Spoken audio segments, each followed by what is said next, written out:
უბედური შემთხვევა ქობულეთში მიტოვებული მშენებლობიდან გადმოვარდნილმა მინის ფრაგმენტმა 10 წლის ბავშვის სიცოცხლე იმსხვერპლა. რამდენადაა დაცული ნორმები მშენებლობებზე და ვინ აგებს პასუხს მსგავს შემთხვევებზე? გოგიტა გოგიძე ამბობთ.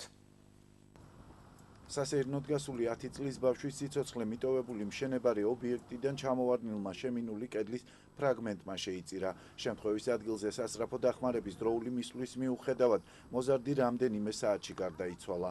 მომხდარს გარდაცვლილის ნათესავები მიტოვებულ ობიექტზე უსაფრთხოების ნორმების დარღვევას უკავშირებენ და ფაქტის დროულ გამოძიებას ითხოვენ. ზაბორი არ ქონდა შენობა, დაცული არ იყო შენობა, იყო მიტოვებული, მიგდებული შენობა და ხალხი თამაშობდა შეთ და ბავშვები შედის და თამაშობს როგორ შეიძლება. მივიდა სათამაშოდ მომენტში გადმოვარდა სტეკლო, არ ვიცით, გადმოვარდა, არ ვიცით, ვინმე გადმოაგდო და დაეცა თავზე ბავშვი და მოხდა უბედურება. გამოიძიეს რომ რისით მოხდა, ვინმე გადმოაგდო, თუ ბისით გადმოვარდა თუ როგორ მოხდა.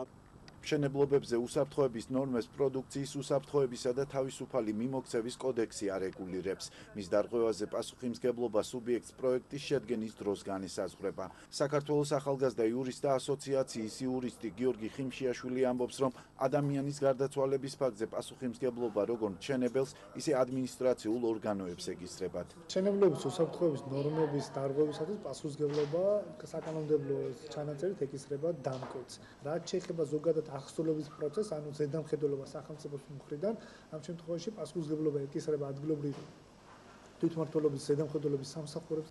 თავისწილ პასუხისმგებლობას ქობულეთის ზედამხედველობის სამსახურის უფროსი იხსნის და ხელს მშენებლისკენ იშვერს. ბადრი დიასამიძე აცხადებს, რომ 3 წლის წინ დაწყებული მშენებლობის მიტოვების გამო ობიექტის მეპატრონეს საჯარიმო სანქციები არაერთხელ დაუწესეს, თუმცა უშედეგოდ. მოხდა ამ მშენებლობის დაჯარიმება, რაც ითვალისწინებს 1000 ლარს მშენებლობის მიტოვებაზე.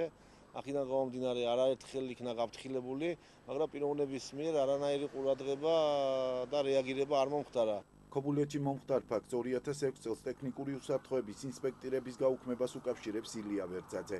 პროფკავშირების აჭარის რესპუბლიკური გაერთიანების თავმჯდომარის განცხადებით, მსგავსი მიზეზით აჭარის რეგიონში წელს 4 ადამიანი დაიღუპა. თითქმის გადაწყვეტილია უკვე საკითხი ტექნიკური ინსპექტირების საკითხთან დაკავშირებით, რაც აუცილებელია მსგავს შემთხვევებში, ანუ ის უკიდეგანო თავისუფლება, რაც იყო მიცემული ბოლო წლების განმავლობაში, არც მშენებლებისთვის და არც ზოგადად არც ერთი სფეროსათვის არ ვარგა, იმიტომ რომ აქ უკვე გადავდივართ ჩვენ ძალიან სერიოზულ